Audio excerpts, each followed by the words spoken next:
Okay, we're here at All Energies 2024 with Wei from, do I pronounce this correctly?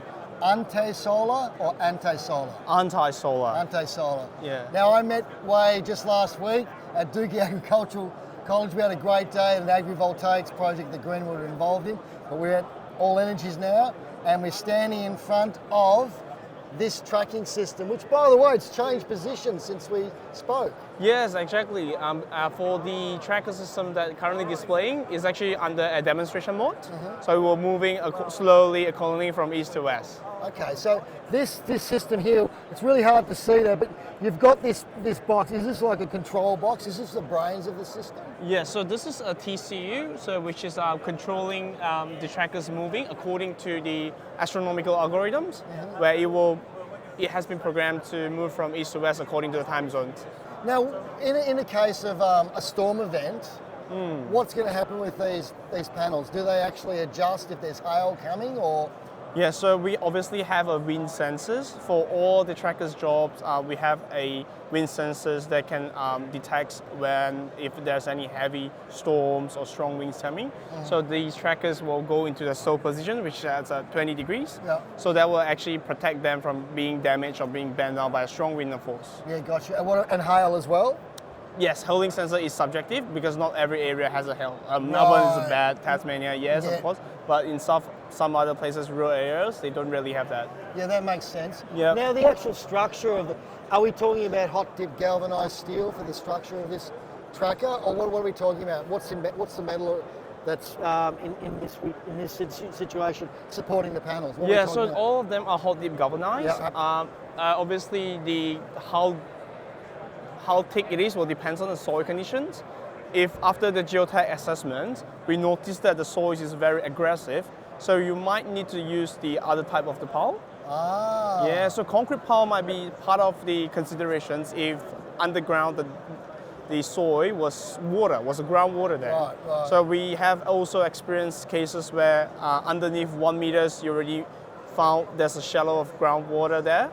And in that case, even though you have the hot dip galvanized, it will still get rusty throughout times. Yeah, gotcha. So in that sense, we will propose the clients to do some concrete piling. Right. That will much make sense for them.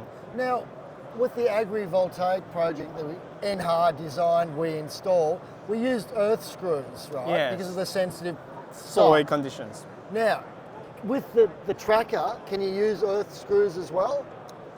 Yes, for the trackers wise, we are offering screw piles for the foundations as well. We do offer concrete piles, screw piles, and standard ramming piles. Right. However, most of the soil conditions in Australia or even New Zealand, you barely need screw pile, but yeah, it's just case by case. Case by case. Case by case, yeah. Excellent. So we've talked about the tracking system.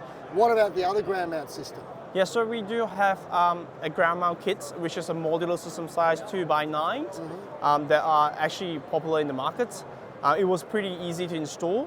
The structure was obviously a mild steel and the top structure is aluminium.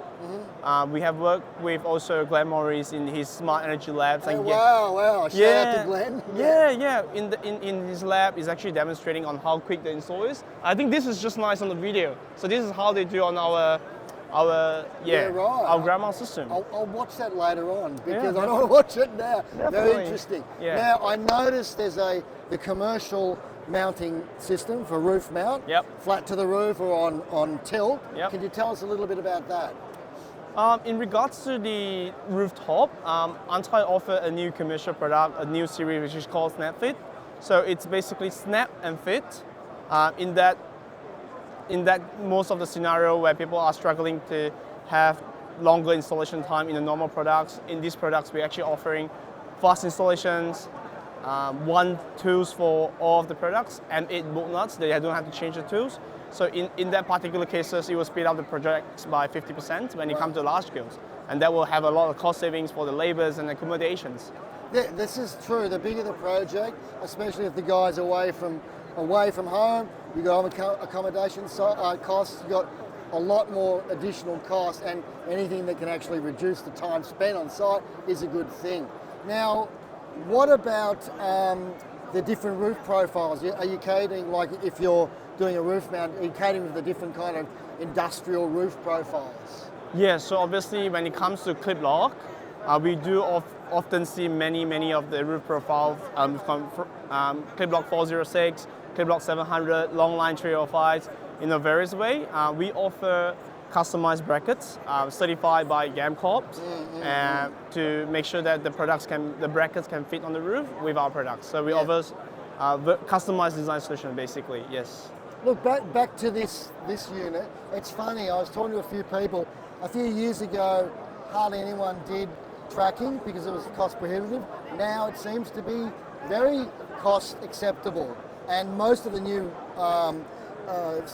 commercial solar farms going in are using a form of east-west tracking configuration. Yeah, it's really, is that because costs have come down, or why do you think that's the case? Generally, I personally think that because of the panel price has came down. Right. Most of the project, obviously, in the utility scales, we do have a CAPEX models which has been set. So when the panels has come down in price, they are more than happy to spend the extra money to get extra 10% of generations with the tracker system compared to a normal fixed tilt. Yeah. So that will fulfill their, the minimum quantities that they sign with the PPAs or the solar generations. Right. So in that sense, it is an opportunity for them to try out the trackers in the same budget on CAPEX. Right. Now, Ante, I do have trouble pronouncing that name, but that's my issue. Ante Solar. What other markets do you, obviously Australia is a fairly small market. What other countries do you sell to?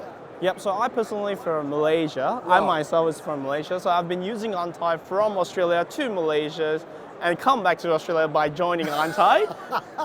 So fun fact is we actually cover a couple of countries. Mainly focused in Japan. That's where we started our business. Right. Our factory in Xiamen, China obviously is a second big market for ourselves. And then following by the Malaysia, Singapore, Indonesia, even Philippines. Wow. We offer even in the Europe countries as well. Yeah. Wow, that's great. Yeah, Saudi Arabia, we are actually working on that. We have a 350 megawatt this year. Wow. It's getting delivered soon. Yes, it's big, it's large scale there. It's completely different from what we have here. Wow. Thanks so much, Wei. And remember, your feet are very important. You're going to have very tight feet at the end of Thursday. Maybe get a little carpet or something. And hopefully you enjoy the rest of the show. Thanks, matey. Thank you, Valley. Cheers.